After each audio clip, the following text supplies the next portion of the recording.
Salam sejahtera bagi kita semua. Kiranya saudara semuanya tetap ada dalam anugerah dan kebaikan Tuhan. Saudara, kita akan merenungkan tentang kehidupan kita. Sifat asli seseorang akan nampak pada saat tidak ada yang memperhatikan. Kalau kita berada di kerumunan orang banyak, maka kita akan seperti apa yang dilihat orang lain. Tetapi diri kita yang sebenarnya adalah ketika tidak ada orang yang melihat kita. Ketika sendiri di tempat-tempat yang tertutup. Itulah diri kita yang sebenarnya. Apa yang sedang kita pikirkan, apa yang sedang kita perbuat, itu menunjukkan jati diri kita yang sebenarnya. Tetaplah takut akan Tuhan. Tetaplah taat kepada Tuhan. Meskipun di dalam perjalanan iman itu tentu ada risiko, tentu ada harga yang harus dibayar. Kedamaian dalam hidup bukanlah ketidakhadiran masalah. Tetapi kedamaian dalam menjalani hidup adalah kehadiran Tuhan yang betul-betul nyata kita boleh rasakan. Harapkanlah hal-hal yang benar dari Tuhan. Usahakanlah hal-hal yang besar bagi Tuhan. Perbuatlah apapun yang bisa kita perbuat dengan sepenuh hati kita seperti untuk Tuhan dan bukan untuk manusia. Sehingga kita benar-benar akan berusaha melakukan yang terbaik yang bisa kita lakukan.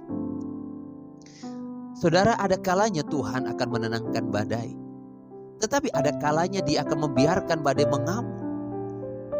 Dan Dia pun akan bekerja menenangkan kita. Kadang-kala Tuhan memang tetap mengizinkan masalah demi masalah. Supaya di dalam masalah itu kita bisa melihat anugerah. Kita bisa melihat pertolongan Tuhan. Kita bisa melihat kuasa dan mujizat Tuhan. Kapan lagi kita bisa melihat mujizat kalau tidak ada masalah?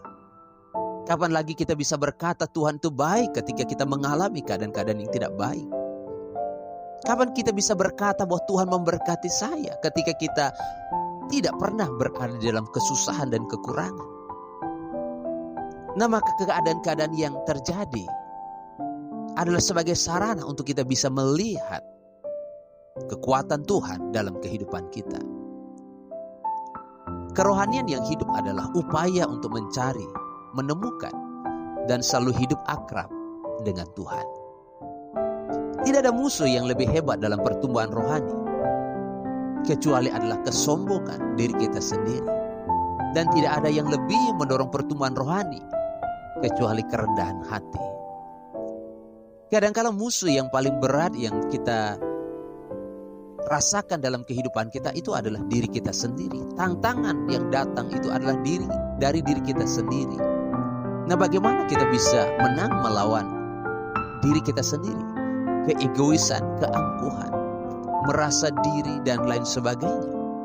Untuk kita benar-benar bisa merasakan anugerah Tuhan hanya dengan satu cara, yaitu kerendahan hati. Belajar dengan sabar dan tekun untuk kita belajar mengerti kehendak-Nya dan melakukannya. Maka disitulah hidup kita akan terus mengalami kemenangan dari hari ke hari. Jadi mari kita belajar untuk menerima semua keadaan, menerima semua kehendak-Nya. Dan yang paling penting, jadilah diri kita sendiri. Milikilah karakter yang kuat. Milikilah pertumbuhan, kedewasaan dalam iman dan kerohanian. Dan itu dimulai dari diri kita sendiri. Kita tidak perlu hidup dari apa kata orang. Kita harus belajar hidup dari apa kata Tuhan. Sekali lagi saudara, jadilah diri sendiri. Mari kita tunjukkan bahwa saudara dan saya adalah pribadi-pribadi yang lebih baik hari lepas hari. Tuhan memberkati saudara semuanya.